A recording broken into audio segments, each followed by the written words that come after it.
Islamic Revolutionary Guard Corps has been killed, according to the Israeli assessments. Meanwhile, sirens continue to sound across Israel once again.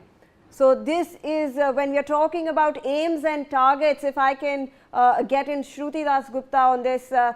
Ma'am, aims and targets, we have according to Israeli assessments, they might have been able to eliminate the commander of the IRGC.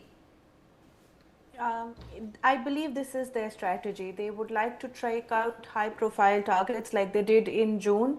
They managed to get a fair number of them then, and they want to ensure that the top-down management of the entire military civil infrastructure of the regime of Iran is disabled completely. When you do not have a boss answering on top, a number of people tend to lose the conviction in fighting the war. So this is their strategy, to try and get high value targets as fast as they can, so that the decision making body is dismantled and they can then effectively effect a regime change. As I have spoken earlier, that President Trump has called for Iranians to come forth and seize the moment, because it is once in a few decades kind of an opportunity for them. So this shows that their intent is to weaken the regime, to get high value targets, and to have people take over the functioning of the nation. And maybe later there are, as we've discussed earlier as well in various discussions on this particular issue, they have people like Reza Pahlavi and all already making statements from outside saying that we would be supportive of this, and this is the moment of truth and glory for Iran, and let's go back in time. So pre-Islamic Revolution era level this thing. So maybe there would be a shifting of power into puppet hands, but that cannot be discussed as of now. Right now the point is that this is their aim, this is their strategy. The targets are high value. The aim is to disable. And what is Iran doing in its retaliation? It is also has its targets set, all the US air bases, all the assets that US can claim upon, and as well as evicting as much damage as it can on Israel, while it has the power to push the buttons. Absolutely. So absolutely. This is their strategy right now. In fact, there is some more information coming in. Taiwan's president has now stated that Taiwan will monitor situation in Iran and will continue communication with friendly nations. So obviously now we are seeing all the countries respond. They are expressing concern over this escalating situation. Gautam Mukherjee, aims and targets when we talk about between Israel and Iran. What do you think can be the major aims? Because when Israel started off in the morning with these preemptive strikes, there were reports that they tried to target the office of the president, the office of the supreme leader. Those were specifically the targets, and now we see obviously there has to be some kind of retaliation to when Iran also fires its missiles and drones.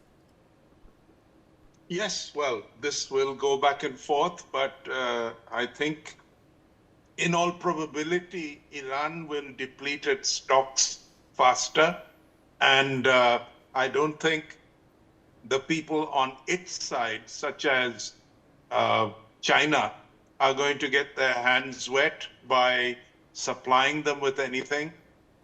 So in a very quick time, both are going to be very intense in the first few days of this war, but it is probable that Iran will run low on its munitions as well as missiles and so on before the American fleet and the Israelis do, because this has been in the planning for a long time as far as the Americans and the Israelis go. The stockpiling is fine.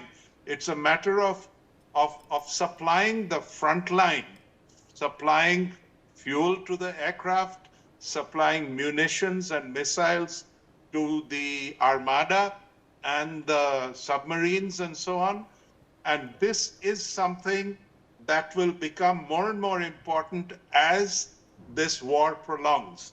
As far as different countries lining up to either, show neutrality or goodwill to both sides or one side, it matters little because they're sitting on the sidelines in any case.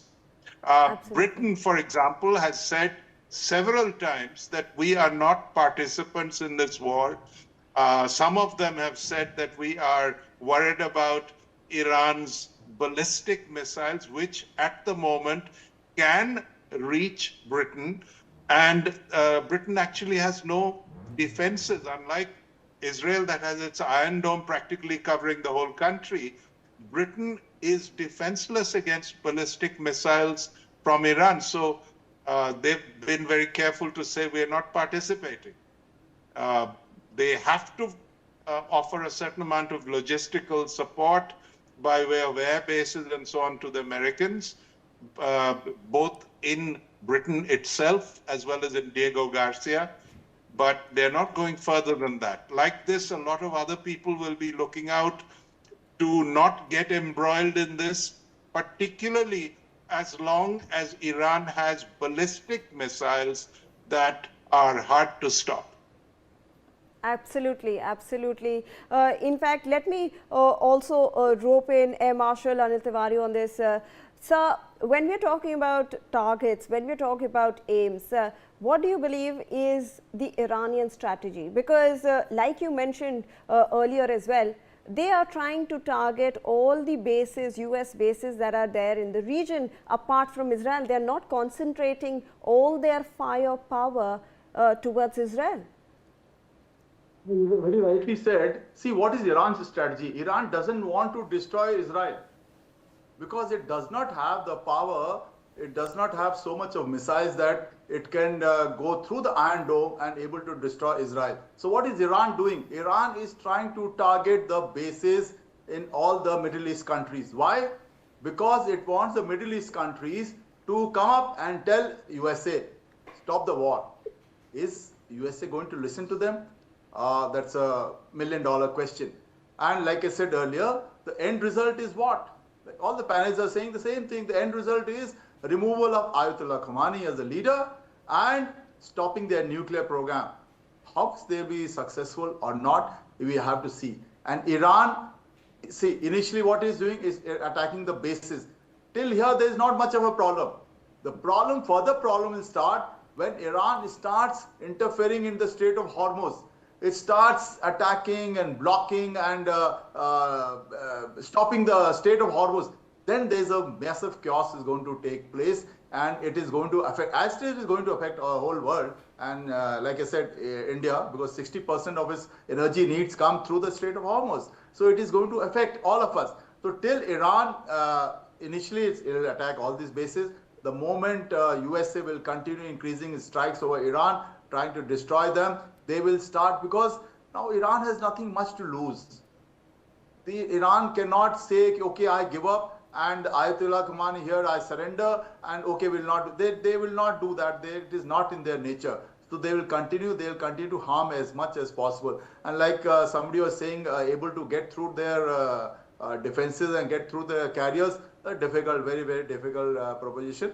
Maybe one odd missile may hit here and there, but that is not going to stop their carrier. So Iran's aim presently is that attract world attention, attract the attention of the Middle East. Like Oman, they have not attacked. So they want that the peace talk should start and US and Israel should stop the attack. And further, if it doesn't, I'm sure they will interfere into the Strait of Hormuz, and they will attack the ships. They will try to disrupt it. They'll disrupt the traffic out there. That is their further aim. But Absolutely. They are not going to stop. Absolutely. They will continue with this thing, and let's see good sense prevails both to Mr. Trump and Mr. Ayatollah Khamenei, because for the world at large, it's not a good situation. And for India, certainly not a good situation. Right. I have some more breaking input coming in. Iranian Revolutionary Guards Commander Jabari has now said that Tehran only fired its Scalp missiles and will soon unveil unforeseen weapons as well. Shruti Das Gupta, let me bring you on in this.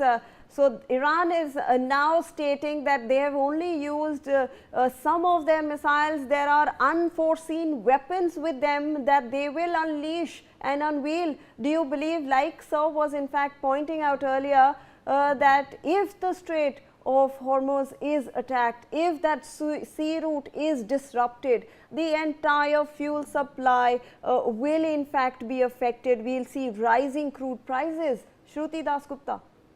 20 to 30% of the world's oil passes through the Strait of Hormuz. If they manage to get their missiles into that area, disrupt flow, they don't really actually have to kind of cut it off, they just have to disrupt it, make it extremely expensive and extremely hazardous for people to continue supplying through that route. And that is just enough. That is enough to have fuel prices spiking through the roof and economies shaking and stock markets crashing.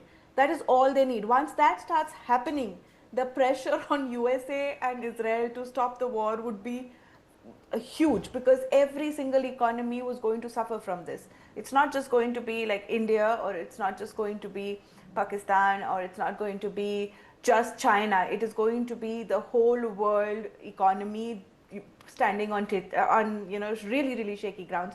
So this is a pressure point that they have been using in negotiations as well, that they have said that we could do control and command the Strait of Hormuz and we can disrupt the flows, so talk to us nicely. Well, that didn't work, so now they would probably try and just ensure that the insurance prices go up for any kind of containment of oil going through that region.